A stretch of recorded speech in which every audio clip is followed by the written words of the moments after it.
When you install a solar system, there's always a limit to how much you can export into the grid, which has a big impact on how much money you ultimately save.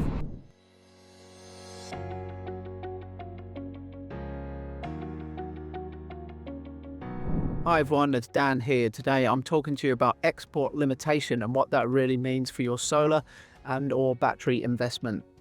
With every solar system, there's going to be something called an export limit. So in this video, I'm going to cover what that means, how does it affect your savings, is there a way around it or to manipulate it, and then ultimately the best practice to still maximize your savings with that limit in place.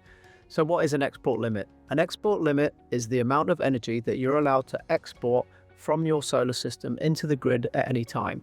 So when a solar system is operational, its job is to produce energy, send it through an inverter into the home or business.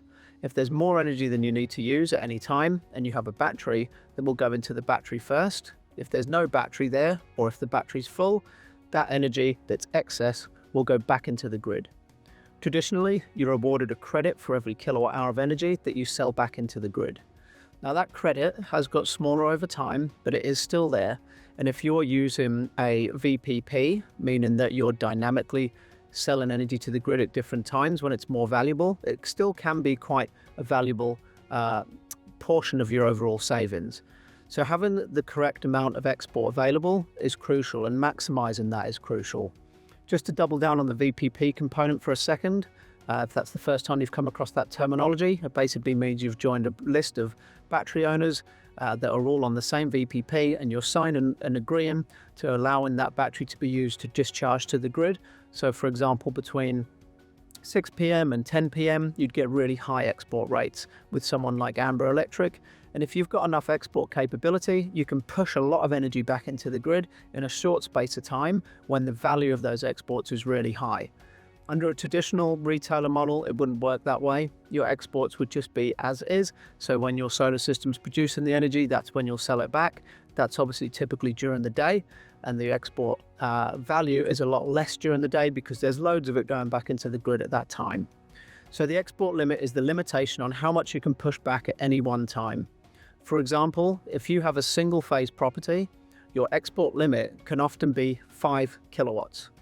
That means that even if you had a 10 kilowatt inverter and you were capable technically of producing and sending back 10 kilowatts, there would have to be a mechanism in place, usually called a smart meter or a consumption meter, that's installed that tracks how much energy is going into the grid and caps it at 5.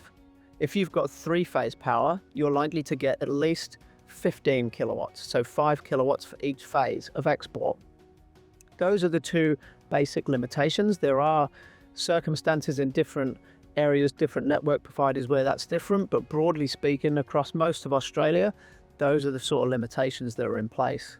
Now, does it affect your solar savings? Absolutely it does, for all the reasons that we've said there. The way to maximize it in some areas, so in Energex area, for example, you can do what's called a dynamic export. You can also do it in some of the other areas, and if you want to know exactly what you can do in your area, hit us up in the comments and we'll let you know. But a dynamic connection basically means that you are allowed to export more. So you could technically install the 10 kilowatt inverter on a single phase property and have a dynamic export, and then at times export 10 kilowatts back into the grid.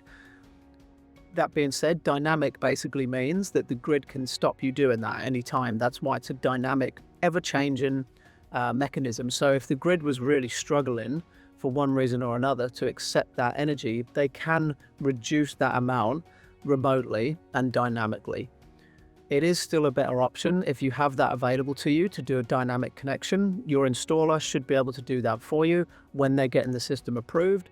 Usually there's a small fee to pay for that application, and it does take a bit longer. There are multiple steps to getting it done, but a good installer should look after all of that for you. So if you're shopping around, ask about a dynamic connection. It's called slightly different things in some areas as well, but your installer will know what that means. They'll be able to issue that approval for you and get you dynamically connected. If that's not available and you have 3-phase power, you can apply for much larger export limits. We've got systems installed commercially that are over 500 kilowatts that are full export. Usually more than that, there's limitations in place, but you can apply with three-phase for full export way past what you'd need for your house. You're going to almost be guaranteed to get that 15 kilowatt limit, and then after that it goes through to a technical assessment, typically depending on who the network owner is. They assess it. There's a fee there usually again to assess that. They'll look at things like how big the transformer is, how many homes already have solar on that are connected to the same setup. They'll also look at, for larger applications, they'll look at the load on site and see how much of the solar energy is typically going to be used. And then obviously they can then calculate what they think the export is going to be. So they'll assess it technically and they'll come back with an answer and give you a limit. And for homes, you wouldn't ever go over 30 kilowatts unless it was a very, very big house. There's usually a hard limit on 30 kilowatts because once you go over 30 kilowatts, you go into a larger application, which means a much longer process, more engineering, more compliance, oftentimes more hardware and software as well to control network parameters. So 30 kilowatts of export for a house is definitely achievable if you're in a really built up area with a high load, and some of those other things are ticked as well, like I mentioned before. So how do you maximize your benefit even with these export limitations in place? Well, if you've got a 10 kilowatt inverter, going back to the same example I used earlier, on a single phase property, you can only export, let's say 5 kilowatts unless you have a dynamic connection, but you can also use the other 5 kilowatts. So when you're exporting back to the grid, that 5 kilowatt limit is only on the export. Your inverter is still capable of pulling down 10 kilowatts of solar energy. So during those times when your system's operating at its peak, what you need to do is use as much power as you can so that that export limitation is less affected. So if you had the obvious and easy one to explain is an electric hot water system that you can now put on a relay or a simple timer to run during peak solar hours, then you'll have that running. Plus there'll probably be some other stuff on the background, even just some things on standby. Maybe there's a few other electrical appliances that are drawing a small load even if you're not there.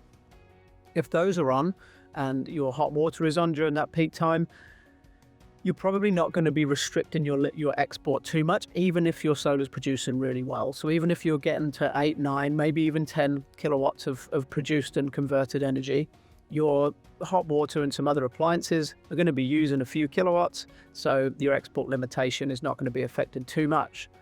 You could also do the other obvious one is a swimming pool. A swimming pool pump typically is rated at a kilowatt, so there's a bit of a surge when it starts up and then it draws a kilowatt an hour.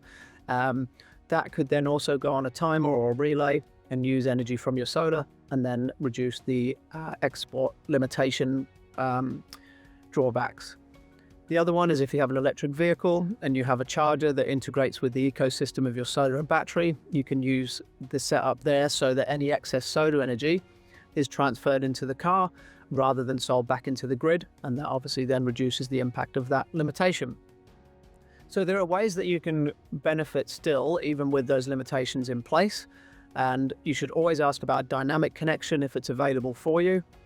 The only other thing that I haven't mentioned that is worth mentioning is if you are in a rural area, sometimes you're capped at less than 5 kilowatts. I have seen a few at 0 even. That's typically if you're on a swirl line, which is a single wire earth return, or you're in an area that is the electrical infrastructure from the grid is pretty inefficient and saturated potentially with other solar systems, then your limitation can be less.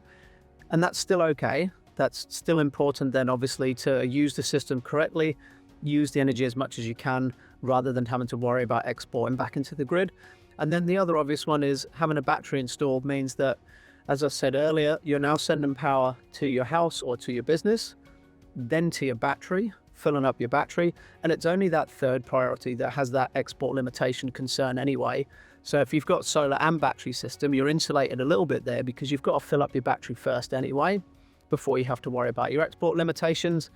With that ecosystem, then obviously it's the BPP thing again, where you want to be able to push back as much into the grid as you can, and that's where your export limitations can potentially hurt you there. So going into this with your eyes open and understanding those things may be the difference between buying a much bigger battery than you actually need. I've seen a lot of circumstances where people have got huge batteries, export limitations, small inverters, and that battery capacity is just really not used fully because it's never going to be charged and discharged enough to justify having such a huge amount of storage.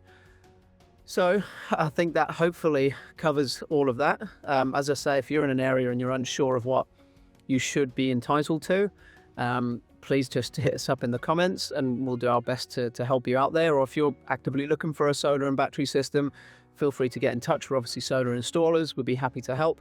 And we will also put a link in the description to this video to our battery guide, which has a free PDF with a bunch of information about solar and battery that people that are looking for solar seem to find very helpful. And if none of that applies to you, well, thank you for taking the time to watch this video anyway, and hopefully you've got some value from it. Cheers.